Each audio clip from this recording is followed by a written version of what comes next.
Bienvenido a Alrededor de la Fogata. En este espacio nos acercamos a los libros sin prisa, para escucharlos como se escuchan las historias cuando el ruido se apaga. La obra que tienes delante es una novela histórica que se adentra en el corazón del mundo mexica, en sus creencias, su poder y los acontecimientos que dieron forma a un imperio. A través de sus personajes y de una época marcada por la grandeza y el conflicto, este libro nos invita a mirar el pasado con atención y a dejar que la historia hable por sí misma. Capítulo 19. Ahuizot ríe a carcajadas. El reino de los Tarascos en Michoacán se extendía sobre una región de bien ganada fama por su particular belleza. Ríos de cristalinas aguas dotaban a las tierras de aquellos contornos de una increíble fertilidad. Sus bosques poseían una gran diversidad de las más finas maderas y de sus montañas podía extraerse oro y cobre con relativa facilidad. Hermosos lagos en los que abundaba la pesca y un clima templado y benigno constituían otros tantos atributos de tan privilegiado territorio.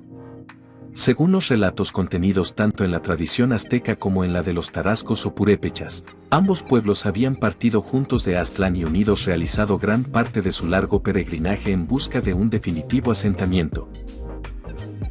Al llegar al lago de Pátzcuaro se habían separado, continuando los tenocas hacia el Anáhuac, mientras los purépechas, tras de sojuzgar a los antiguos pobladores de Michoacán, fundaban un reino que muy pronto adquiriría renombre y poderío. Poseedores de un espíritu activo y emprendedor, así como de un carácter altivo y valeroso, los tarascos se dieron a la tarea de ensanchar los límites de sus iniciales dominios, expandiendo las fronteras de estos hacia los 4 puntos cardinales. Los bellos productos elaborados por sus artífices comenzaron muy pronto a llegar hasta los más apartados confines, siendo cada vez más apreciados y mejor cotizados. Tzintzuntzan, la capital del reino tarasco, crecía sin cesar no solo en cuanto al número de sus habitantes, sino también en lo que hace a la cantidad y esplendor de sus templos y edificios. Plenamente conscientes de que tarde o temprano tendrían que hacer frente a las pretensiones de conquista universal sustentadas por sus antiguos compañeros de viaje, los tarascos se preparaban sin cesar para la inevitable guerra que habrían de sostener con los aztecas. Ante el grave conflicto que se avecinaba, Tzitzipandácuare, el sobrio y valeroso monarca que regía los destinos del pueblo purépecha, contaba con 2 inapreciables armas. La primera de ellas era la firme y unificada voluntad de su pueblo, decidido a desaparecer de la faz de la tierra antes que quedar sujeto a un poder extraño. Y la segunda, el genio superior de Zamacoyáhuac, militar cuyo prestigio rebasaba ya los límites de las tierras tarascas. Zamacoyáhuac constituía la personalidad más vigorosa y relevante de todo el reino tarasco. Hijo de padre desconocido y de una mujer de muy modesta condición, había sido obsequiado por su madre cuando apenas contaba 6 años de edad a una pareja de ancianos campesinos, crueles y despóticos, que obligaban al pequeño a desempeñar agotadoras faenas, castigándolo con extremo rigor por la menor falta cometida. A pesar de lo duro de su existencia, nunca se le escuchó proferir una queja ni derramar una lágrima. Al cumplir los 13 años, el adolescente huyó de la casa en que vivía y durante una larga temporada permaneció vagando solitario por entre los montes, aprendiendo a sobrevivir en las más adversas condiciones, defendiéndose de las fieras, de los elementos y de los hombres. Su errante existencia le alejó muy pronto de sus antiguos lares, llevándole hacia apartados lugares. Hábil cazador, aprendió a preservar las pieles de sus presas y a comerciar con ellas cuando se presentaba una ocasión propicia. Una mañana, mientras se encontraba en lo alto de una montaña que dominaba un amplio valle, se desarrolló bajo sus pies, ante su absorta mirada, un inesperado espectáculo. Después de largos preliminares dedicados a realizar complicadas maniobras, 2 ejércitos se enfrascaron en fiera lucha, obteniendo uno de ellos la victoria en forma rápida y contundente. Al terminar el combate, Zamacoyáhuac sabía ya cuál sería el destino que habría de dar a su existencia. Sería guerrero y aprendería el motivo de aquellos extraños desplazamientos de los soldados en el campo de batalla, pues intuía que era en su correcta ejecución, donde radicaba en gran medida el éxito o fracaso de un combate. Venciendo su natural propensión al aislamiento, Zamacoyáhuac había buscado la forma de establecer relaciones con los integrantes del ejército vencedor. Se trataba de tropas aztecas, empeñadas en la conquista de la región mixteca.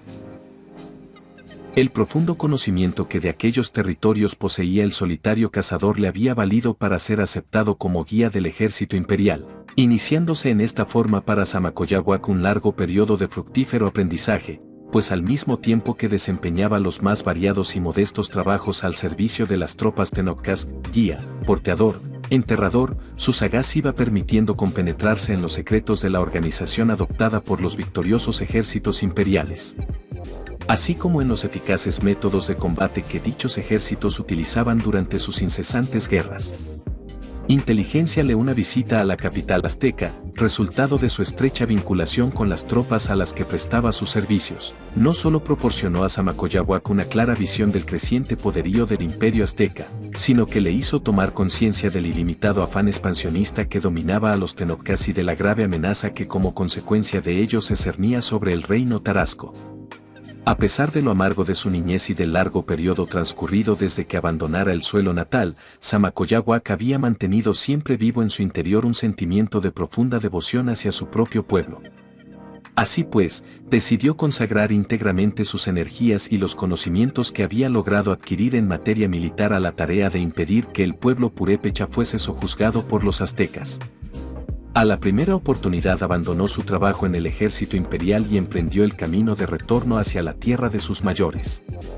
Ninguno de sus antiguos jefes prestó la menor atención a la desaparición del adusto y silencioso sirviente. Una vez llegado a tierras tarascas, Zamacoyáhuac ingresó de inmediato en el ejército, en donde muy pronto comenzó a destacarse por sus relevantes cualidades. Su primera misión de importancia consistió en lograr la pacificación de la frontera norte del reino, asediada continuamente por las incursiones de tribus nómadas, para lo cual llevó a cabo la construcción de una cadena de sólidas fortificaciones que permitían un control permanente de aquellas agrestes regiones, pero no eran los mal coordinados ataques de estas tribus, sino la posibilidad de una invasión azteca, lo que suscitaba la perenne preocupación de Zamacoyáhuac. Atendiendo a sus ruegos y a su comprobada capacidad, le fue encomendada la jefatura de todas las guarniciones próximas a los territorios dominados por los aztecas. En un tiempo increíblemente corto el guerrero iba a transformar aquella extensa frontera en un auténtico bastión defensivo. El carácter en extremo reservado de Zamacoyáhuac no se prestaba mucho a la elocuencia. Con miras a compensar esta deficiencia estimuló la formación, dentro del ejército, de un grupo de excelentes oradores encargados de predicar día y noche a la población sobre el peligro tenochca y la necesidad de que todos participasen activamente en las obras de defensa. La reacción popular superó muy pronto a las más optimistas predicciones. Trabajando con ánimo incansable, el pueblo desmontó bosques, abrió caminos y edificó cuarteles y fortificaciones en los más diversos lugares. Zamacoyáhuac se encontraba efectuando un recorrido por el interior del reino, dedicado a reclutar nuevos soldados para engrosar sus fuerzas, cuando llegó hasta él un agotado mensajero enviado por el rey Tzitzipandácuare. Venía a comunicarle que el emperador azteca, al frente de un numeroso ejército, se aproximaba a Michoacán con la evidente intención de avasallarlo. Junto con el informe referente a la invasión, el mensajero era portador de una real determinación. Aquel que ignoraba el nombre de su padre y fuera despreciado incluso por su propia madre, el otrora acosado adolescente que viviera escondido entre los montes disputando su comida con las fieras, el antaño ignorado sirviente de las orgullosas tropas imperiales, había sido designado comandante en jefe de todas las fuerzas militares existentes en el reino tarasco, encomendándosele la difícil misión de hacer frente a la invasión azteca. En un lugar cercano a los límites donde terminaba la hegemonía imperial y se iniciaban los dominios purépechas, las tropas aztecas detuvieron su avance y se aprestaron para la contienda. Las numerosas patrullas de observación enviadas para atisbar los movimientos de las tropas enemigas habían retornado ya tras de sufrir considerables bajas. La estrecha vigilancia que las tropas tarascas ejercían sobre su frontera había dificultado enormemente la labor de las patrullas, obligándolas a librar incesantes encuentros que en ocasiones adquirían el carácter de pequeños combates. Ninguno de los escasos prisioneros que habían sido capturados revelaba temor alguno en su actitud, sino por el contrario, se mantenían orgullosos y desafiantes frente a sus captores. Sin embargo, Pese a todos los obstáculos, las patrullas habían retornado con un buen caudal de valiosa información, según la cual, los ejércitos purépechas estaban procediendo a concentrarse con gran prisa en un mismo lugar. Unas enormes y poderosas fortificaciones recientemente concluidas, ubicadas en un lugar próximo a la frontera, no muy lejano de aquel donde se encontraba acampado el ejército azteca. Junto con esta información, los componentes de las patrullas proporcionaron otra que resultaba del todo inexplicable. Las tropas tarascas no marchaban solas, con ellas se movían enormes contingentes de población civil. Tal parecía como si los habitantes de Michoacán pretendiesen oponer a los invasores un gigantesco muro de contención construido con sus propios cuerpos. Los generales aztecas deliberaron largamente sobre la situación y llegaron a la conclusión de que, a juzgar por la conducta adoptada por sus contrarios, estos habían decidido realizar una desesperada lucha defensiva, encerrándose pueblo y ejército en sus sólidas fortificaciones, con la firme determinación de defenderlas hasta la muerte. En vista de ello, los tenocas determinaron no retrasar por más tiempo su avance, sino encaminarse directamente al lugar donde se encontraban los baluartes enemigos. Una vez más las patrullas del ejército azteca se adelantaron a ahora con el propósito de realizar observaciones sobre el lugar donde se desarrollaría el combate. Tlecatzin. Axaycatlahuizotl. Zacuantzin, posición de las tropas antes del inicio de la batalla. Exitosa retirada del ala izquierda del ejército azteca. Destrucción del ala derecha y cerco del cuerpo central. Las tropas de Tlecatzin acuden a intentar romper el cerco tarasco. Las tropas de Zamacoyáhuac se esfuerzan por lograr la total destrucción del ejército imperial. Las fortificaciones escogidas por los purépechas para hacer frente a los invasores no constituían un simple conjunto de construcciones. En realidad se trataba de una extensa región en la que existían 3 estratégicos valles, los cuales habían sido debidamente acondicionados para permitir que en su interior pudiese vivir un elevado número de defensores.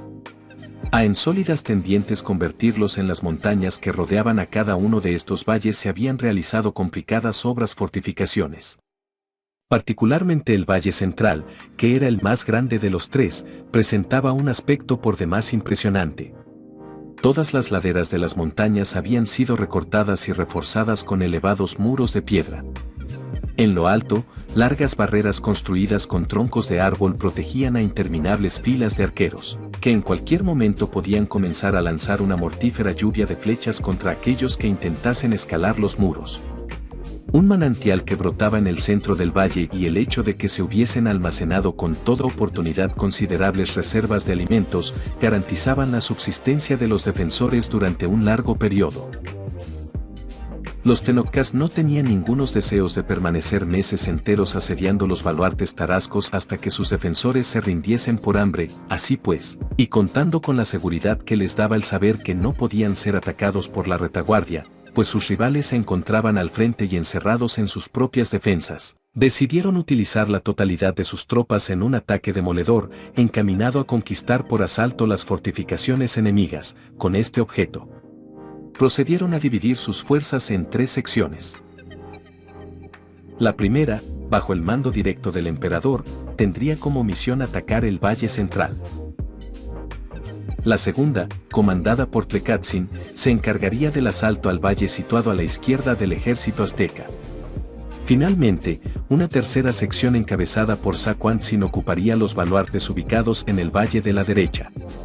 Con objeto de impedir que los purépechas se percatasen anticipadamente de la distribución de las fuerzas que les acometerían, lo que les permitiría ajustar antes del ataque la integración de sus respectivos contingentes en cada uno de los baluartes. Los generales aztecas optaron por aprovechar la oscuridad de la noche para efectuar la movilización de sus tropas en dirección a las diferentes fortificaciones enemigas.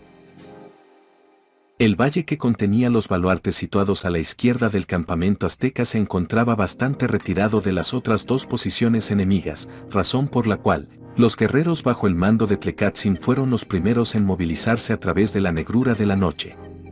Le siguieron muy pronto, en dirección contraria, las tropas que conducía el temerario Saquantzin y al poco rato, la sección central y más numerosa del ejército Tenochca. Inició el recorrido del corto trecho que le separaba de las estribaciones del valle donde se encontraba la principal fortificación purépecha.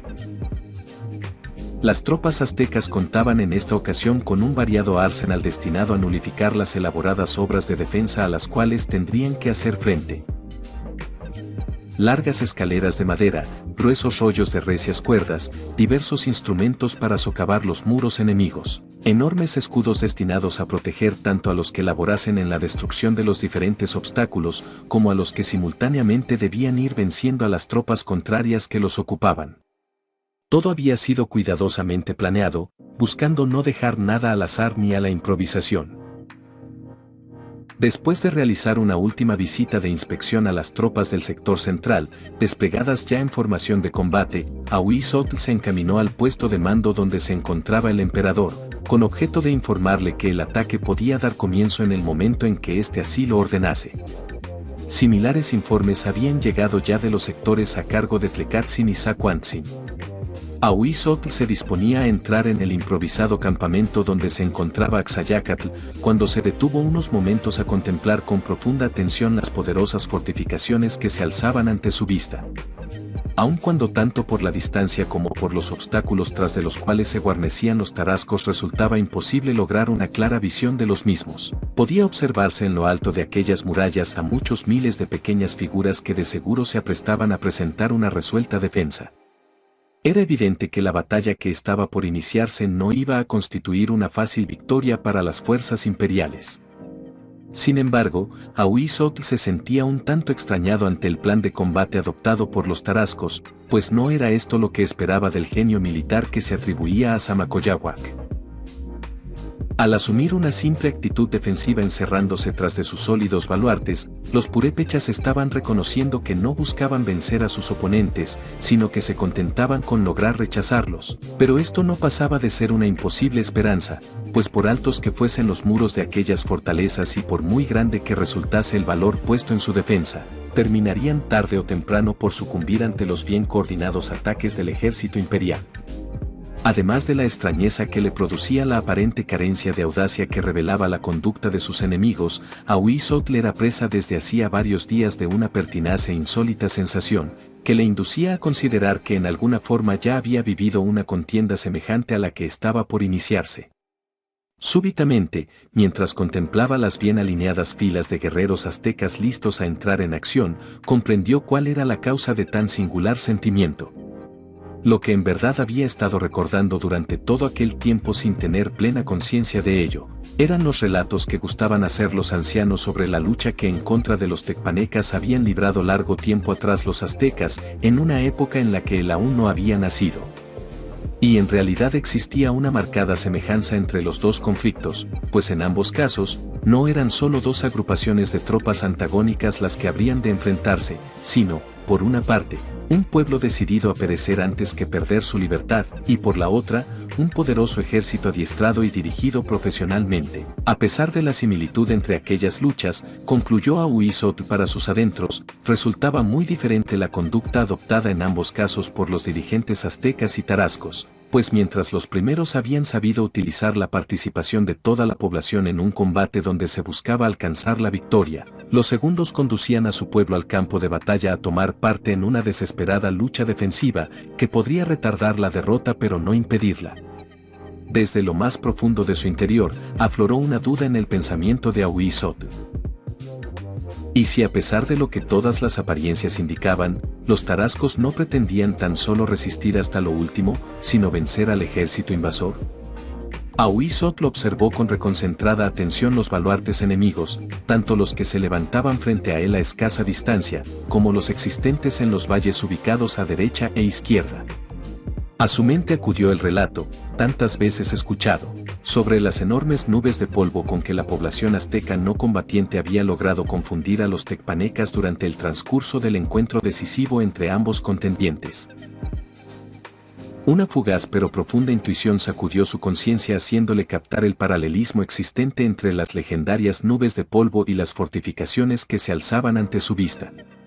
Y entonces, una estruendosa carcajada, a un mismo tiempo hueca y sonora, brotó de sus labios estremeciendo el aire y paralizando de estupor a todos cuantos se encontraban próximos al guerrero. Sorprendidos por la sonoridad de aquella risa extraña y singular, el emperador y los militares que le acompañaban salieron presurosos del campamento, justo a tiempo para presenciar el inusitado espectáculo que ofrecía la personalidad tenida como la más austera e impasible del imperio profiriendo, sin motivo aparente alguno, resonantes carcajadas. Tal y como las iniciara, Ahuizotl concluyó bruscamente sus manifestaciones de hilaridad, recuperando de inmediato su tradicional e inescrutable apariencia. Después, ante el creciente asombro de los presentes, solicitó al emperador que abandonase el campo de batalla y le delegase cuanto antes el mando supremo del ejército. Al comprender que los que lo escuchaban comenzaban a creer que había perdido repentinamente el juicio, Ahuizotl rompió una vara de arbusto y al mismo tiempo que dibujaba con ella sobre la tierra un plano de la región donde se encontraban, fue enunciando las más sorprendentes aseveraciones. Los baluartes purépechas, afirmó con sereno acento, eran tan solo un engaño destinado a lograr que los aztecas dividiesen sus fuerzas. La enorme fortificación que tenían enfrente no debía estar defendida por soldados, sino a lo sumo ocupada por el puesto de mando y algunas tropas de reserva. Las figuras que en ella se veían debían ser de ancianos, mujeres y niños. El ejército enemigo, dividido en dos partes, aguardaba tras los valles situados a derecha e izquierda, pero no lo hacía en posición de defensa, sino dispuesto al ataque. En esta forma, a pesar de que ambos adversarios poseían un número de tropas más o menos análogo, la disposición de las mismas favorecía marcadamente a los tarascos, pues estos contarían en cada una de las fases del combate con una considerable superioridad numérica que les permitiría proceder, en primer término a la destrucción de las alas del ejército azteca y posteriormente, al aniquilamiento del cuerpo central de dicho ejército. La batalla, por tanto, estaba perdida para los tenocas aún antes de haberse iniciado. Ahuizotl dio término a su breve alocución afirmando que no debía sentarse el precedente de que un ejército dirigido por el emperador en persona fuese objeto de una derrota, y que por ello, lo más conveniente era que Axayácatl no participase en la lucha, sino que le facultase para que fuese él quien la dirigiera, ya que en esta forma la responsabilidad del descalabro no sería atribuible a la figura del emperador, sino a la de un simple guerrero. El peculiar atributo de Ahuizotl, que le llevaba a responsabilizarse de todo cuanto ocurría en su derredor, se ponía una vez más de manifiesto en aquellas dramáticas circunstancias. Axayácatl permaneció unos instantes en silencio, analizando el crucial dilema al Ahuizotl asumió de que se enfrentaba. Aun cuando comprendía muy bien la necesidad de mantener incólume el prestigio de invencibilidad que caracterizaba hasta entonces a la figura del emperador, consideraba que abandonar en aquellas circunstancias el campo de batalla constituiría una denigrante cobardía. Apremiado por la urgencia de la situación, el monarca adoptó la determinación que consideró más conveniente. Cedería el mando del ejército a Ahuizotl y una guardia de honor llevaría al lugar seguro las insignias imperiales, pero él, convertido tan solo en un combatiente más, participaría en la lucha. Tras de afirmar lo anterior, hizo entrega del bastón de mando a su hermano y procedió a despojarse de los emblemas inherentes a su elevado rango. Jefe. Primeramente procedió a integrar la pequeña escolta que tendría a su cargo la custodia de las divisas imperiales, ordenándole se alejase cuanto antes del campo de batalla. Acto seguido, el guerrero explicó a sus lugartenientes el plan que había ideado para tratar de impedir la destrucción del ejército bajo su mando. Se intentaría efectuar una retirada, para lo cual se requería que las dos alas del ejército tenochca, que en esos momentos se encontraban bastante alejadas de su cuerpo central, se incorporasen a este lo antes posible. A pesar de que el plan de acción que tan vertiginosamente concibiera Ahuizotl era bastante riesgoso, pues dependía de lograr en plena retirada una perfecta coordinación de las tres secciones del ejército azteca, los oficiales tenocas estimaron que contaba con bastantes posibilidades de realización.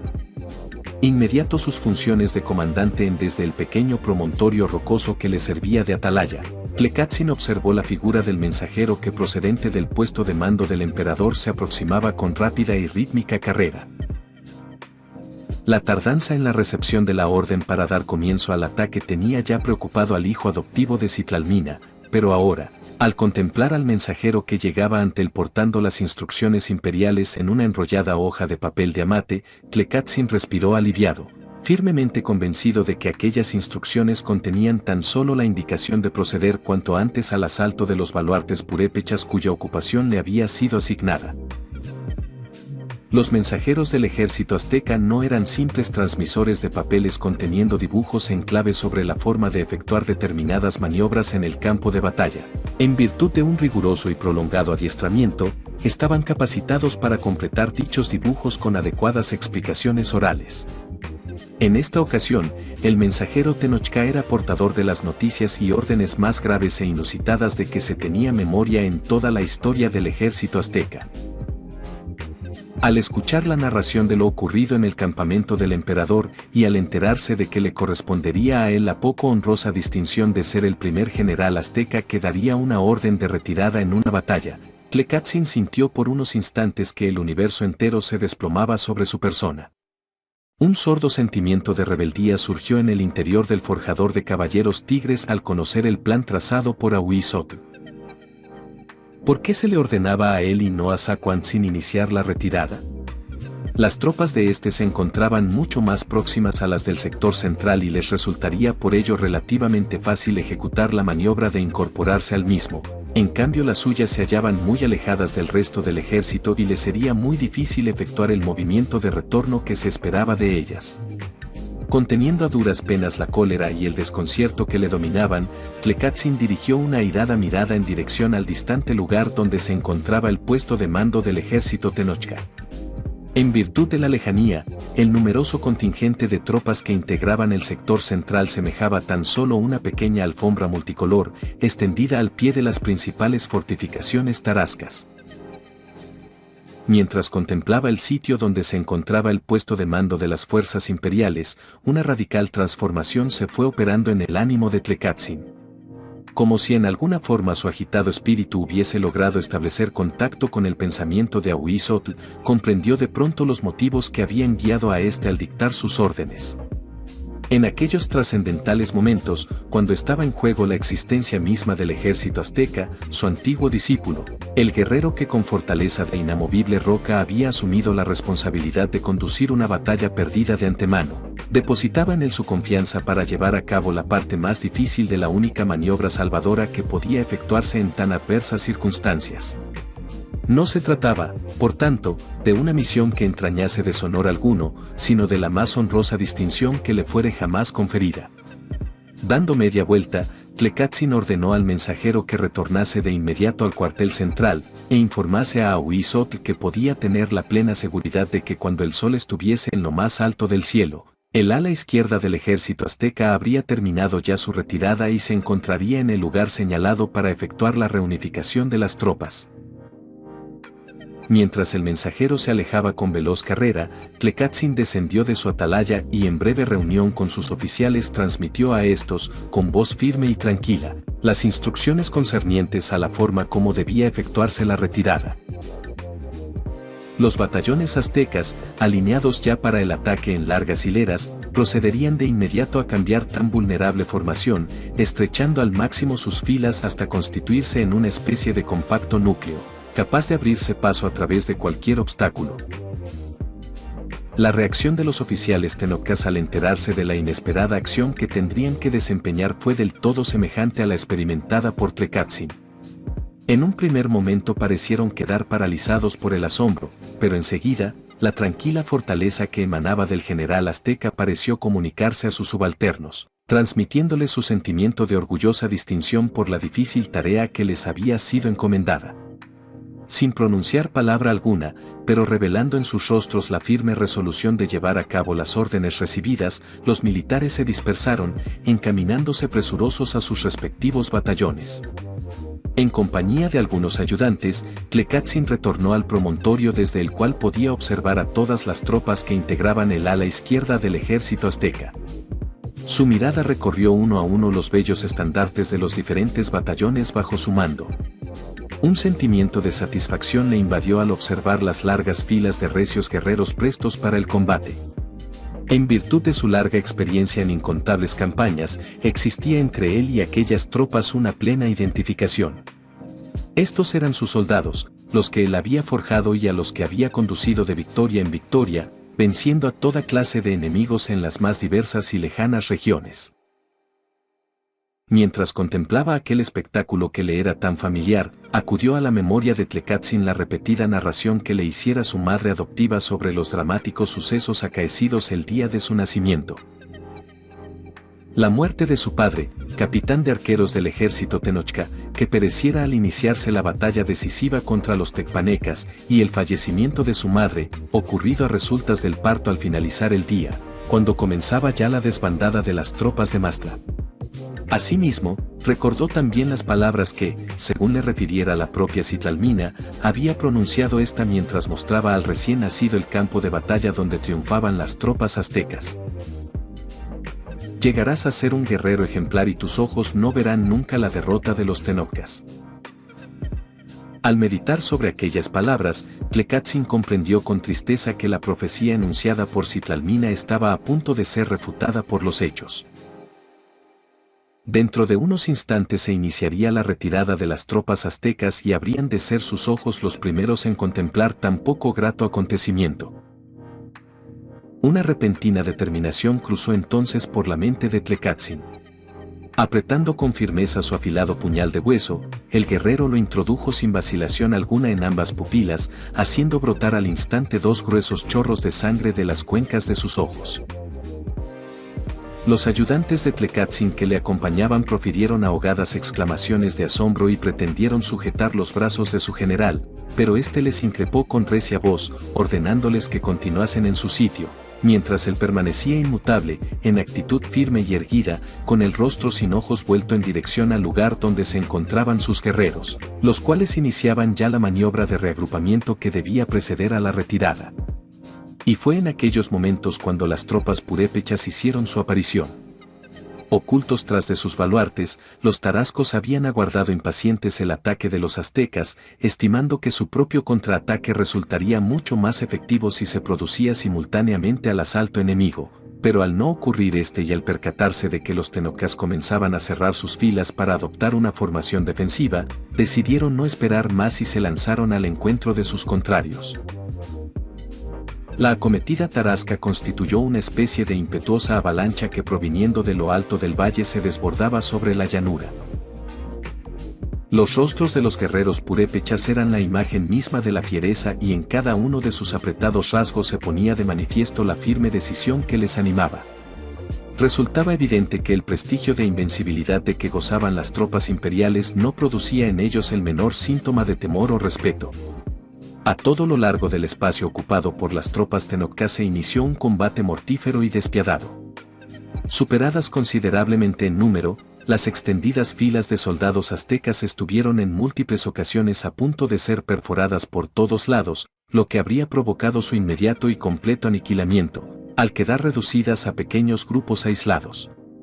Sin embargo, en todos los casos una reacción desesperada de último momento permitió volver a cerrar las amenazantes brechas y en esta forma, las bambaleantes líneas tenocas lograron continuar actuando en forma coordinada.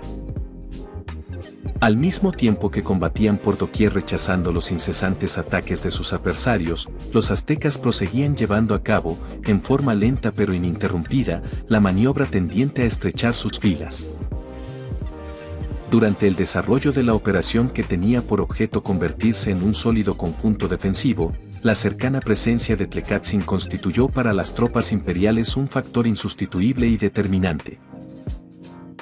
La serena e indomable energía que emanaba del comandante azteca parecía comunicar de continuo un renovado aliento a sus soldados, reanimando sus desfallecientes fuerzas e impulsándoles a proseguir la lucha con creciente denuedo.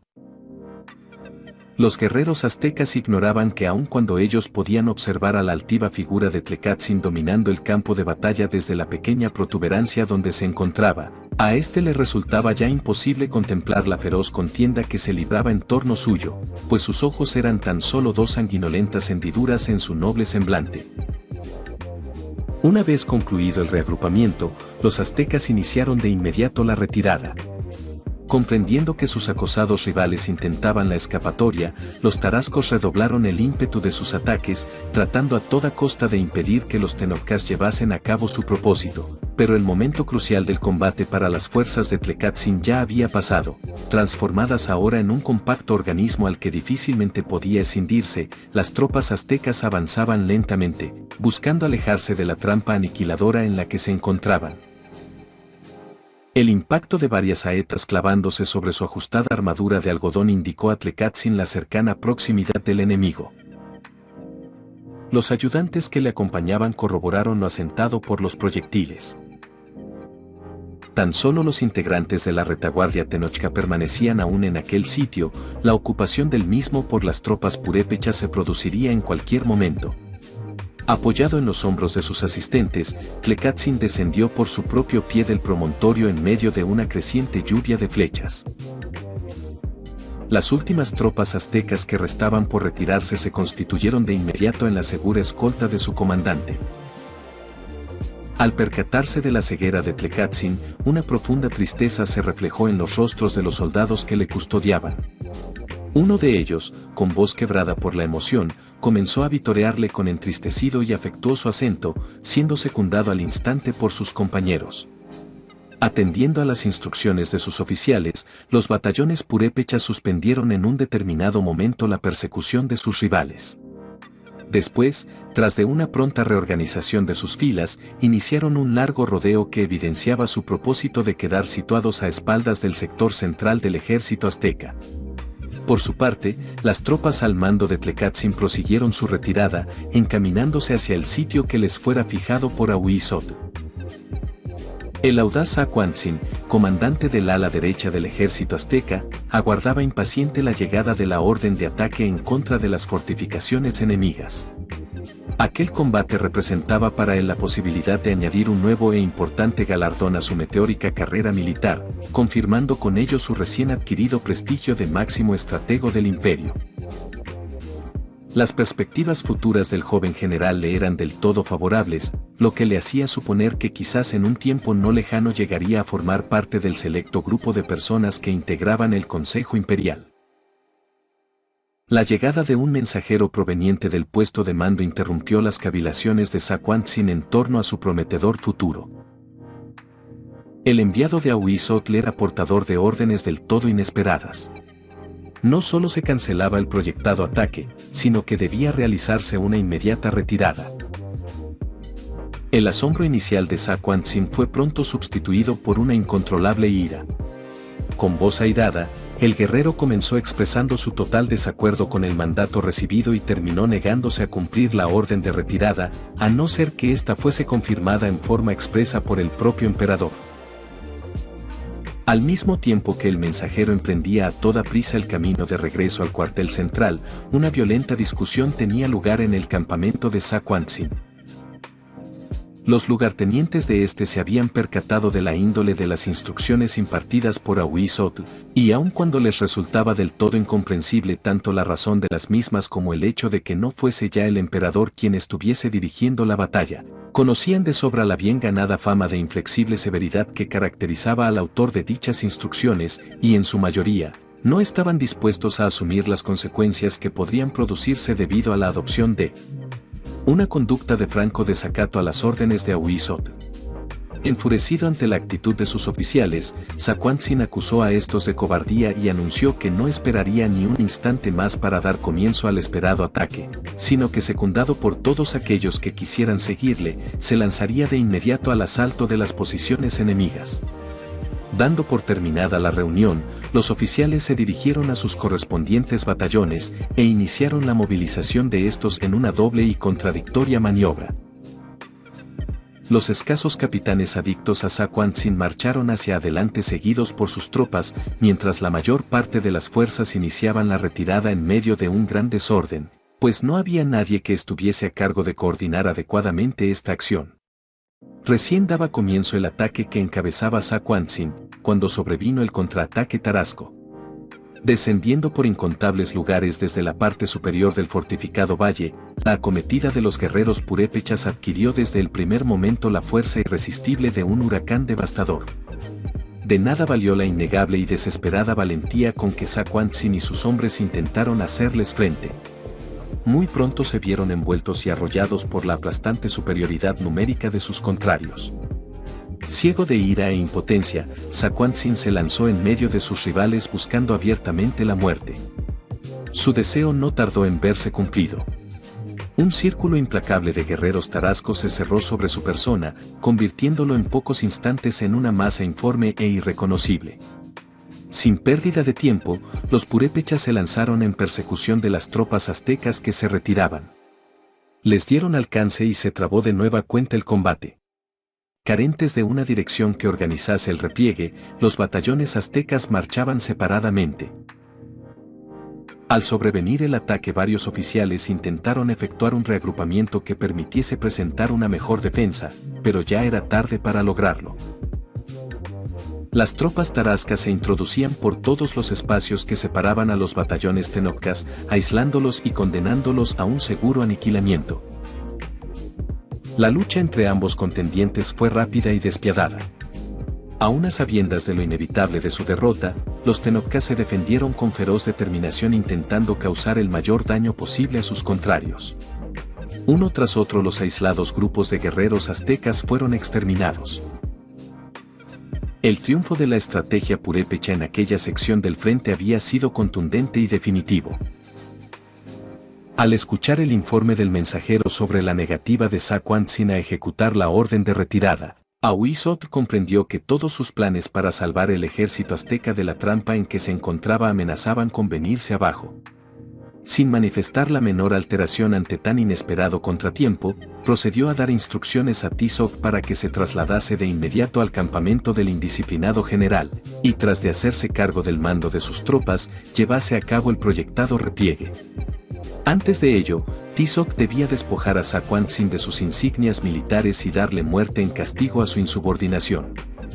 Acompañado de una pequeña escolta, Tizoc se encaminó a toda prisa a tratar de cumplir las órdenes de su hermano. No lo lograría. Al ascender un pequeño lomerío se ofreció ante su sorprendida mirada un inesperado espectáculo. La extensa llanura que se divisaba en lontananza parecía materialmente alfombrada de cadáveres de guerreros tenocas. En uno de los costados del terreno numerosos contingentes de tropas tarascas, indiscutibles vencedoras del recién finalizado encuentro, procedían a reorganizar sus filas con la evidente intención de proseguir su avance. En las proximidades del sitio donde se encontraba Tizoc, pequeños grupos de soldados aztecas, del todo semejantes a los maltrechos restos de un devorador naufragio, deambulaban sin rumbo fijo, confusos y desorientados, buscando tan solo apartarse cuanto antes de aquel lugar que tan fatídico les resultara. Durante un primer momento, Tizoc se resistió a aceptar que las contadas y aturdidas figuras que contemplaba constituían los únicos sobrevivientes de toda el ala derecha del ejército azteca. Tras de sobreponerse a su sorpresa, se dio cuenta de la gravedad de la situación y, suspendiendo su avance, envió un mensajero para prevenir a Ahuizotl de la imposibilidad que existía de realizar la retirada conjuntamente con las tropas del ala derecha, pues éstas habían dejado de existir. Acto seguido, Tizoc ordenó a uno de sus acompañantes que hiciese sonar el caracol que portaba, convocando así a congregarse en torno suyo a los dispersos soldados tenocas que se encontraban deambulando por los alrededores. Estos no tardaron en acudir al llamado, en sus miradas podía leerse la completa turbación que les dominaba, resultaba evidente que sus cerebros aún no terminaban de admitir la realidad de lo ocurrido. Trascendido ya el inicial asombro, Tizoc recuperó prontamente su cotidiana personalidad, vivaz y burlona, y comenzó a expresarse con frases llenas de humor sobre la estropeada apariencia que presentaban los soldados que iban llegando, comparando a estos con asustados conejos que huían de un voraz coyote. La innegable presencia de ánimo que revelaba el humorismo de Tizoc produjo una pronta y favorable reacción en el abatido espíritu de los vencidos. Recobrando su proverbial marcialidad y gallardía, los guerreros se alinearon en bien ordenada formación y marchando con rítmico andar, prosiguieron su retirada bajo el mando de Tizoc, incorporándose finalmente al grueso del ejército tenochca. Comprendiendo que su proyectada maniobra de retirada resultaba ya de imposible realización, Ahuizotl ordenó se procediese a organizar rápidamente a las tropas en una cerrada formación defensiva. Asimismo, envió varios mensajeros al lugar señalado inicialmente para llevar a cabo la reunión con las fuerzas de Tlecátzin, indicando a este que no le aguardase en aquel sitio, sino que acudiese cuanto antes en su ayuda. Los mensajeros retornaron al poco tiempo sin haber podido cumplir su misión, pues ya no era posible traspasar el cerco tendido por las fuerzas tarascas que avanzaban en todas direcciones y cuya llegada se produciría de un momento a otro. Y en efecto, la llegada de las tropas purépechas no se hizo esperar. Su avance ponía de manifiesto cierta precipitación, como si cada uno de los guerreros tarascos pretendiese ser el primero en iniciar el combate. Las vigorosas facciones de los recién llegados revelaban bien a las claras sus pensamientos y la intención que les animaba. Sabían que el desarrollo de la batalla les era favorable y estaban resueltos a coronar su esfuerzo con el total aniquilamiento de sus contrarios. Ahuizotl observó con fría e impasible mirada la llegada de la avalancha purépecha. Volviéndose hacia los oficiales que le rodeaban, levantó en alto su afilado macuahuitl y pronunció con fuerte voz una sola palabra: Tlacaelel. Repetido primeramente por los oficiales próximos al comandante azteca y acto seguido por sucesivas filas de guerreros, el nombre del Cihuacóatl imperial se extendió en ondas vibratorias por todo el ejército tenochca. Confluyendo y entremezclándose, la pronunciación y los ecos de aquella palabra se unificaron, estremeciendo el aire con su acento. Tlacaelel. La evocación de la figura del azteca entre los aztecas justo en el momento que antecedía al choque decisivo de ambos ejércitos, obedecía a un deliberado propósito por parte de Ahuizotl. Delimitar con precisa exactitud la verdadera trascendencia que tenía aquella batalla, e impedir que los guerreros tenocas pudiesen ser afectados en su capacidad combativa por una exagerada valoración de las posibles consecuencias de aquel encuentro, en el cual tal vez todos pereciesen y el emperador resultase muerto o capturado, pero todo esto no tenía en realidad una auténtica importancia, ya que no constituía en modo alguno una amenaza ni a la supervivencia del imperio, ni mucho menos a la continuidad de los fines para los cuales éste había sido creado, pues allá en la capital azteca, el forjador y auténtico guía de la grandeza tenochca sabría de seguro encontrar los medios adecuados para lograr que el pueblo del sol superase el contratiempo sufrido y continuase adelante en su ascendente marcha.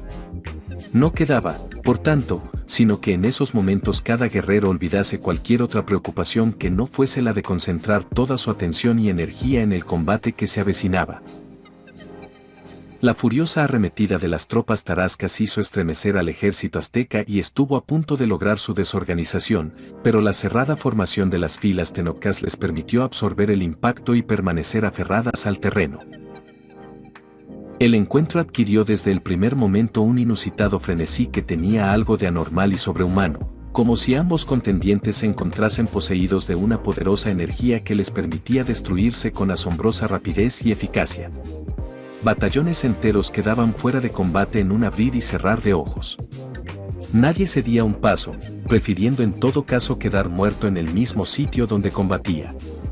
Como era siempre su costumbre, Ahuizotl y Tizoc luchaban uno al lado del otro, coordinando sus movimientos con tan perfecta precisión, que más bien parecían un solo guerrero dotado de miembros duplicados. Sin ostentar ninguna de las insignias inherentes a su alta investidura, Axayácatl era tan solo un guerrero más en las filas del acosado ejército azteca. Una especie de afán suicida parecía dominarle, impulsándole a un estilo de lucha en extremo riesgoso, como si deliberadamente pretendiese perder la vida en medio de aquel mortífero combate. La valentía y arrojo con que luchaban los guerreros tenocas y tarascos eran del todo semejantes, y de ello se derivaba la falsa impresión de que aquel encuentro solo concluiría hasta que los dos ejércitos se hubiesen mutuamente aniquilado, pero ello no era así, pues merced a la estrategia puesta en práctica por Zamacoyáhuac, sus tropas contaban ahora con una considerable superioridad numérica y en forma lenta pero segura, dicha ventaja iba inclinando poco a poco la victoria en su favor. Sin posibilidad alguna de romper el cerco por sus propias fuerzas, la destrucción del ejército azteca era tan solo cuestión de tiempo. Y así lo comprendían sus integrantes, que si bien proseguían combatiendo con inquebrantable ahínco, no vislumbraban ya esperanza alguna de salvación. Existía, sin embargo, una persona que a pesar de hallarse sumida en la más completa negrura como resultado de la reciente pérdida de sus ojos, Continuaba poseyendo en su mente una clara visión de todas las posibles perspectivas sobre las cuales podía desarrollarse la batalla. Tras de haber logrado escapar al ataque de sus enemigos, Tlekatzin había conducido a sus tropas hasta el sitio fijado inicialmente por Ahuizotl para efectuar la reunificación de las fuerzas aztecas. Después de esto no se había limitado a esperar inactivo la llegada de las otras dos secciones del ejército, sino que había despachado numerosos mensajeros a realizar misiones de observación en todas direcciones. Al retornar los mensajeros con la información de que a cierta distancia de aquel lugar se estaba librando una feroz batalla que mantenía inmovilizadas a las tropas aztecas, Tlekatzin comprendió de inmediato que el plan de retirada ideado por Ahuizotl no se estaba cumpliendo en los términos previstos, y sin pérdida de tiempo, ordenó a sus tropas constituir dos gruesas columnas de ataque, y transportado en andas por jóvenes guerreros que se iban turnando para sostenerle, se encaminó a toda prisa hacia el lugar donde se desarrollaba el combate. Muy pronto el fragor de la batalla llegó hasta los oídos de Tlekatzin, indicándole la proximidad del sitio donde tenía lugar el encuentro. El guerrero comprendió la necesidad de hacer saber a las tropas sitiadas su presencia, evitando así el posible desaliento que podía generarse en ellas al suponer, en medio de la confusión reinante, que llegaban nuevos refuerzos de tropas enemigas. Apoyándose en los hombres de quienes lo conducían, el general azteca alzó su cuerpo al tiempo que exclamaba con toda la fuerza de sus pulmones: Citlalmina. El nombre de la madre adoptiva de Tlekatzin fue de inmediato coreado por incontables voces, inundando el campo de batalla con su musical acento. Citlalmina. Las sitiadas tropas tenocas, que a duras penas continuaban sosteniendo el embate tarasco, escucharon gratamente sorprendidas la incesante repetición del nombre de la legendaria heroína azteca y pronunciaron a su vez, con desesperado afán, su propio grito de guerra. Tlacaelel. Dominando el estruendo que producían el entrechocar de escudos y macuahuime, de silbar de flechas y gemidos de heridos, la enunciación de los nombres de las dos personalidades más famosas del mundo azteca, fundiéndose en una sola y prolongada palabra, parecían imprimir todo un vibrante ritmo al espacio donde se libraba la contienda. Citlalmina Tlacaelel. Tlacaelel Citlalmina. Las columnas mandadas por Tlekatzin se arrojaron contra las tropas purépechas, con la evidente intención de abrir una especie de estrecho corredor que permitiese la salida de sus cercados compañeros. Por su parte, los guerreros tarascos se aprestaron con determinación a frustrar los propósitos de sus rivales. Desde lo alto de la principal fortaleza purépecha, Tzitzipandácuare, rey de Michoacán, y Zamacoyahuac, comandante en jefe de los ejércitos tarascos, habían permanecido observando con reconcentrada atención el desarrollo de la batalla. En varias ocasiones Tzitzipandácuare había tenido que dirigir la palabra a la numerosa y excitada población civil ahí reunida, tanto para recomendarle que se mantuviese en calma y confiada en el triunfo de su causa, como para oponerse rotundamente a las peticiones de mujeres, ancianos y niños que deseaban descender a la llanura a tomar parte en el combate. Los mensajeros llegados del campo de batalla habían transmitido a Zamacoyahuac, una y otra vez, la solicitud de que acudiese a tomar parte en la lucha al frente del pequeño grupo de tropas de reserva que éste mantenía consigo, pues de hacerlo así, opinaban los oficiales tarascos, se aceleraría la destrucción del cercado ejército azteca. Sin embargo, el taciturno general purépecha no había accedido aún a la petición de sus subalternos, estimando que la intervención de tan escasas fuerzas no alteraría en nada el curso del encuentro, y en cambio, le privaría de toda posibilidad de hacer frente a cualquier eventualidad que pudiese presentarse. Y Zamacoyahuac estaba seguro de que dicha eventualidad habría de ocurrir antes de que finalizara la contienda, pues conocía de sobra la pericia militar de Tlekatzin, puesta una vez más de manifiesto al ejecutar la maniobra con que lograra burlar la trampa urdida en su contra, y no dudaba que en cualquier momento las tropas del general azteca harían su reaparición en el campo de batalla. Las dos largas estelas de polvo que surgiendo en el horizonte se acercaban a toda prisa a llanura donde se desarrollaba el encuentro, constituyeron para Zamacoyahuac un seguro indicio del próximo arribo de las fuerzas de Tlekatzin. Comprendiendo que la batalla se acercaba a su momento decisivo, el general Tarasco organizó en columna de ataque al pequeño contingente de tropas de reserva y marchando en unión de Tzitzipandácuare al frente de sus fuerzas, inició un rápido descenso rumbo a la llanura. La llegada de los refuerzos purépechas coincidió en forma casi simultánea con el arribo al campo de batalla de las tropas de Tlekatzin. Ambas acciones pusieron de manifiesto ante todos los combatientes la necesidad de realizar en aquellos instantes un poderoso sobreesfuerzo, con miras a lograr el cumplimiento de sus respectivos propósitos. Decididos a impedir a todo trance la escapatoria de sus rivales, los tarascos efectuaron un nuevo y furioso intento por deshacer la cerrada formación de los batallones tenocas.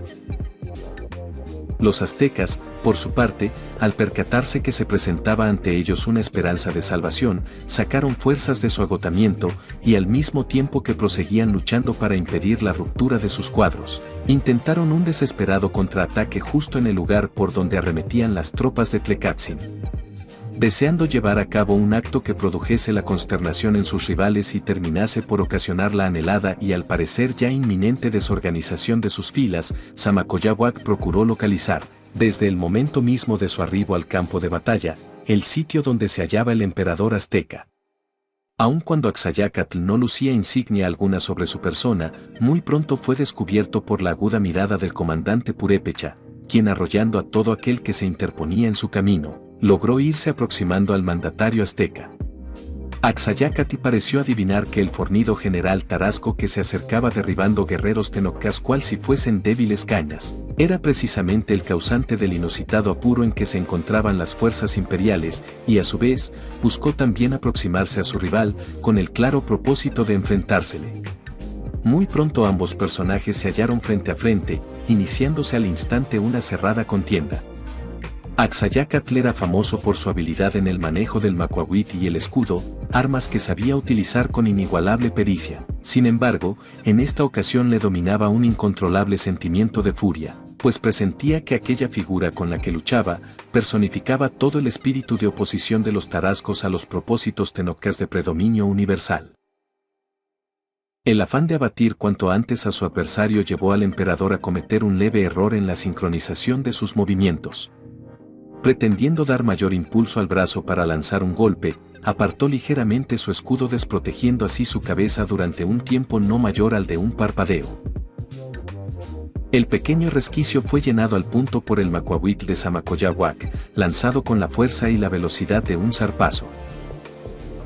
El impacto deshizo el casco protector del emperador, engalanado con una altiva cabeza de águila, afectando al cráneo con una grave herida que originó el inmediato desplome de Axayácatl.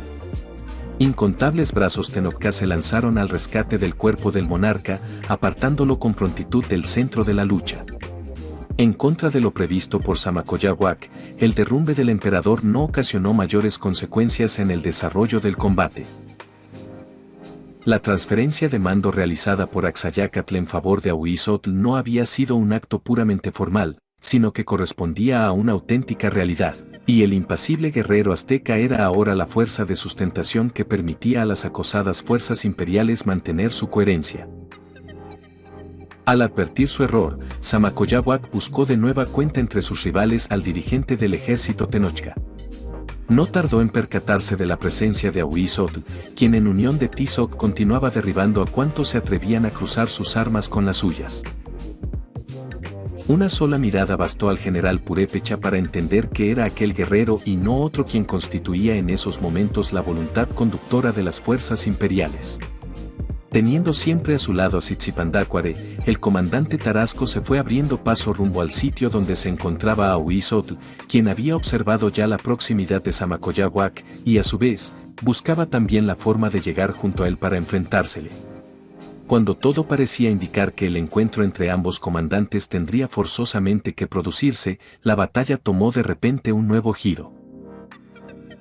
Venciendo la tenaz oposición enemiga mediante un continuado y desesperado esfuerzo, las tropas de Tlekatzin habían logrado finalmente traspasar el cerco tarasco y establecer contacto con sus abrumados compañeros. Se inició al instante la retirada del ejército azteca, que aprovechando el espacio logrado gracias al contraataque del ciego y valeroso general, se precipitó a través del Salvador pasadizo, transportando consigo a un gran número de heridos y manteniendo todo el tiempo la organizada formación de sus filas. La batalla entró de inmediato en una nueva fase, en la que los aztecas buscaban alejarse lo más rápidamente posible, mientras que los tarascos presionaban a sus rivales, intentando impedir o al menos obstaculizar al máximo su retirada. Las circunstancias en que se desarrollaba el combate hacían difícil el enfrentamiento entre Ahuizotl y Zamacoyáhuac.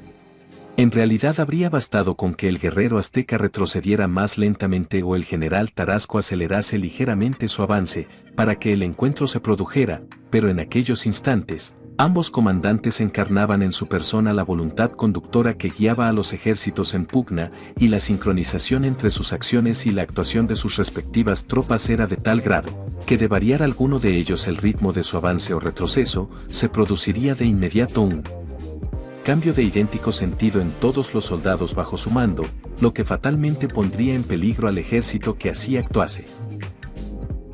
Si los aztecas disminuían la velocidad de su retirada quedarían cercados y si los tarascos apresuraban su acometida se exponían a desorganizar sus filas y a quedar expuestos a un contraataque enemigo. En medio del frenético torbellino de aquel devastador encuentro, tanto Ahuizotl como Zamacoyáhuac conservaban una inalterable serenidad y un pleno dominio de sus emociones. Así pues, aun cuando ambos buscaban la posibilidad de un enfrentamiento personal, no estaban dispuestos a que esto implicase el menor riesgo para sus respectivos ejércitos, por lo que ninguno de los dos alteró el ritmo de sus pasos y la en ese momento corta distancia que les separaba comenzó lentamente a ensancharse. Como obedeciendo a un mismo impulso, en el instante en que empezaban a alejarse, los dos guerreros apartaron ligeramente los escudos que les protegían y levantando sus armados brazos efectuaron con estos un escueto ademán, a modo de respetuoso saludo a su oponente. Al realizar este gesto sus miradas se encontraron y les fue posible, por vez primera, observar por unos momentos el rostro de su adversario. Las facciones inmutables de los dos guerreros sufrieron al punto una inusitada transformación, al reflejar sus semblantes una fugaz expresión del más completo asombro. Y es que para ambos el contemplar la faz de su rival fue como el asomarse a una corriente de agua y ver en ella reflejado el propio rostro, pues la semejanza de facciones del guerrero purépecha y del militar azteca era completa. No se trataba solamente de un simple caso de fisonomías más o menos parecidas, sino de una auténtica y total similitud entre dos caras, fenómeno singularmente extraño, producto tal vez de la profunda analogía existente también entre las almas de ambos guerreros. La retirada del ejército azteca constituía ya un hecho consumado. A pesar del acoso incesante de los tarascos, los escuadrones tenocas proseguían llevando a cabo, cada vez con mayor celeridad, su movimiento de repliegue. La luz solar era para entonces únicamente un pálido reflejo rojizo en el horizonte. Muy pronto la negrura de una noche sin luna envolvía por igual a todos los contendientes.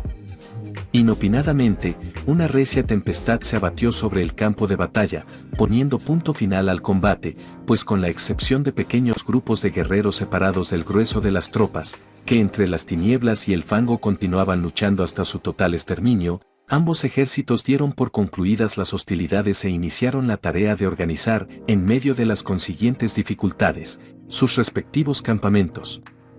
Como resultado de las graves heridas sufridas en su enfrentamiento con el general Tarasco, el emperador Axayácatl se encontraba privado del conocimiento, razón por la cual era Ahuizotl quien continuaba ejerciendo la máxima autoridad en el ejército tenochca. En cuanto hubo cesado la lucha, el primer acto del comandante azteca fue localizar a Tlecatzin y externarle un lacónico elogio por su acertada actuación, que había evitado el total aniquilamiento de las fuerzas imperiales. A continuación, sin inquirir en ningún momento por los motivos que habían inducido a Tlecatzin a privarse de la vista, Ahuizotl le expuso sus planes de combate para el día siguiente, en que muy probablemente se reanudaría el encuentro entre ambos contendientes. A pesar de la derrota sufrida en la jornada recién concluida, Ahuizotl estimaba que existía cierta posibilidad de convertir el fracaso en victoria durante el desarrollo del próximo combate, pues este se realizaría en condiciones distintas al anterior. La ingeniosa estratagema tarasca que condujera a los aztecas a dispersar sus tropas no podría volver a repetirse. La totalidad de las fuerzas que integraban a los dos ejércitos se encontraban ahora frente a frente, acampadas en medio de una extensa llanura. El nuevo encuentro constituiría, Por tanto, una especie de cerrado duelo a base de rápidas y cambiantes maniobras. La mayor experiencia de las tropas tenocas en esta clase de combates representaba una ventaja que muy bien podía resultar determinante. Con acento pausado y frases en extremo concisas, Auisot concluyó de explicar a su antiguo maestro los lineamientos generales de la estrategia que intentaba poner en práctica. Tlekatzin consideró apropiado el proyecto de Auisot y proporcionó a este algunos útiles consejos, producto de los conocimientos adquiridos en su larga vida de guerrero. Semialumbrados por la vacilante luz de humeantes hogueras, cuyos empapados leños parecían negarse a proporcionar luz y calor a las tropas invasoras, los oficiales tenocas escucharon de labios de Auisotl el plan de batalla con que pretendía devolver a los tarascos el quebranto sufrido. Concluida la reunión, sus integrantes se dispersaron presurosos por todo el campamento. Instantes después la movilización de los batallones aztecas daba comienzo. No fue sino hasta que todo el ejército quedó situado en la posición que se estimaba más conveniente para el comienzo de la nueva batalla, cuando se autorizó proporcionar un breve descanso a las tropas. Una enorme algarabía y un desbordante júbilo imperaban en el improvisado campamento tarasco. Aunada a la comprensible alegría por la victoria obtenida, predominaba en soldados y oficiales la certeza de que al día siguiente lograrían completar su triunfo con el aniquilamiento de las fuerzas enemigas. En estas condiciones, la opinión de Samacoyahuac, externada en la junta de oficiales convocada por el rey Tzitzipandácuare en cuanto hubo terminado el combate, constituyó para todos una inesperada y desagradable sorpresa. Samacoyahuac estimaba que debían alejarse cuanto antes de aquel sitio y proceder a concentrarse en sus cercanas fortalezas. Estaba en contra de un encuentro a campo abierto con el ejército azteca sin haber elaborado previamente un adecuado plan estratégico, pues de lo contrario, afirmaba, la mayor experiencia de las tropas tenocas en un combate de esta índole les permitiría improvisar más rápidamente sus acciones y realizar una batalla con grandes posibilidades de éxito. La proposición de Samacoyahuac de adoptar una posición defensiva fue motivo de las más airadas protestas por parte de los generales tarascos, firmemente convencidos de que solo bastaba un último esfuerzo para lograr el exterminio del ejército enemigo. Al insistir el comandante Purépech en sus puntos de vista, varios de sus subalternos se dejaron llevar por la cólera y, haciendo a un lado los argumentos, comenzaron a insultarle acusándolo de cobardía. Uno de ellos, empuñando con fiereza un largo cuchillo de obsidiana, se lanzó en su contra con la evidente intención de asesinarle. Samacoyahuac esquivó con ágil movimiento la cuchillada y de un solo golpe dejó tendido e inconsciente a su atacante. Después de ello y dirigiéndose a Tzitzipandácuare, que hasta ese momento había optado por no intervenir, concretándose a escuchar las opiniones de sus militares, manifestó al monarca que consideraba inútil prolongar por más tiempo la discusión, razón por la cual se retiraba a supervisar las medidas que se estaban tomando para atender a los heridos. En la inteligencia de que fuese cual fuere la resolución que el soberano adoptase, él la acataría sin la menor réplica. El rey de Michoacán era un gobernante a un tiempo valeroso y prudente. Al igual que sus generales, deseaba ardientemente llevar hasta su total conclusión la victoria de las armas tarascas. Sin embargo, comprendía muy bien la veracidad de los argumentos de Samacoyahuac, máxime que en su mente estaba aún fijo el recuerdo de lo que contemplara aquella mañana al inicio de la batalla, cuando las tropas al mando de Tlekatzin, demostrando una increíble capacidad de maniobra, habían logrado escapar a un cerco que parecía imposible de romper. Así pues, con palabras cuya firmeza dejaba bien a las claras lo irrevocable de su determinación, Tzitzipandácuare manifestó ante el Consejo de Oficiales la decisión que había tomado y las razones de esta. Abandonarían esa misma noche el campo de batalla y se retirarían a sus fortalezas. Las tropas invasoras, afirmó el monarca, muy bien podían darse el lujo de intentar recuperar la iniciativa, arriesgando el todo por el todo en una segunda batalla, pues aún en el supuesto de que resultasen aniquiladas y el emperador pereciese, en la capital azteca estaban en posibilidad de organizar nuevos ejércitos y de designar otro emperador. Muy distinta era la situación a la que se enfrentaban los tarascos, cuya derrota en un combate que ya no era estrictamente necesario, pues el descalabro sufrido por las fuerzas enemigas las incapacitaba para llevar adelante la invasión proyectada, significaría la desaparición misma del reino tarasco como entidad independiente. La una vez adoptada resolución de asumir una posición defensiva, Tsitsipandácuare mandó llamar a Samacoyawak y tras de reafirmarle su plena confianza, le encomendó la dirección de la retirada. Sin pérdida de tiempo, el comandante Tarasco comenzó a impartir las órdenes necesarias para llevar a cabo el repliegue, disponiendo, asimismo, la forma en que las tropas debían quedar distribuidas entre los distintos baluartes. Finalmente, dio instrucciones para que los numerosos contingentes de población civil que habían descendido de las fortalezas a colaborar en diferentes labores, transporte de víveres y armas, asistencia a los heridos, retiro de cadáveres, etc., se dieran a la tarea de recoger del campo de batalla todo el equipo abandonado por los aztecas durante su precipitada retirada, pues en gran parte ese equipo consistía en los implementos que los tenocas pensaban utilizar en su asedio de las fortificaciones purépechas. Las órdenes de Samacoyawak comenzaron a ser ejecutadas con gran celeridad y muy pronto contingentes cada vez más numerosos de tropas tarascas se encaminaban ordenadamente, en medio de la penumbra de la noche, en dirección a los baluartes cuya defensa les había sido encomendada. La noticia referente a la frustrada agresión perpetrada en contra de Samacoyawak por uno de sus propios oficiales, así como la diferencia de pareceres surgida entre aquel y sus subalternos, se difundió rápidamente entre los integrantes de la población purépecha presente en las proximidades del campo de batalla.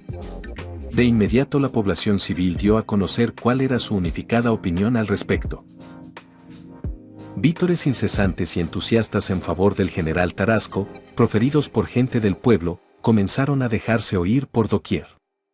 Cuando ya cerca del amanecer y al frente del último grupo de tropas, Samacoyawak hizo su arribo a la más importante de las fortificaciones, le aguardaba el espontáneo homenaje de la innumerable población ahí congregada, que de múltiples maneras deseaba testimoniar su gratitud al genial estratego que había sabido engañar y derrotar a un ejército tenido hasta entonces como invencible, preservando así la existencia del reino Tarasco. Samacoyawak permaneció tan impasible ante el emocionado homenaje de su pueblo, como antes lo había estado frente a los insultos de sus oficiales. La luz del nuevo día iluminó a un maltrecho ejército azteca alineado en formación de combate en medio de una solitaria llanura, sin ningún rival al frente con quien llevar a cabo la proyectada batalla. A lo lejos, en los elevados valles donde se asentaban los baluartes purépechas, las sólidas defensas enemigas lucían más inexpugnables que nunca. En una breve reunión en la que participaron todos los oficiales tenocas, Ahuizotl expuso con frío realismo la situación en la que se encontraban. Tras de las cuantiosas bajas sufridas en la batalla del día anterior y desprovistas de sus implementos de asedio, las tropas aztecas no contaban con la menor probabilidad de éxito en caso de que se intentara tomar por asalto las fortificaciones enemigas. No quedaba, por tanto, sino aceptar el fracaso padecido en aquella campaña, e iniciar cuanto antes el camino de retorno. Mientras las fuerzas imperiales levantaban el campo y con ánimo dolorido se preparaban para el largo viaje de regreso, un selecto número de mensajeros se encaminaba con veloz andar rumbo a la capital azteca. Atendiendo a las expresas instrucciones impartidas por Ahuizotl, los mensajeros no debían relatar a nadie lo acontecido en tierras tarascas, manteniendo en secreto la noticia de la derrota sufrida por el ejército azteca, hasta el momento en que se hallaran a solas frente a Tlacaele. Si este tipo de historias te acompañan, te hacen pensar o simplemente te ayudan a desconectarte, suscríbete a Alrededor de la Fogata, deja tu comentario y comparte este episodio. Aquí seguimos, contando historias sin prisa, para quien todavía sabe escuchar.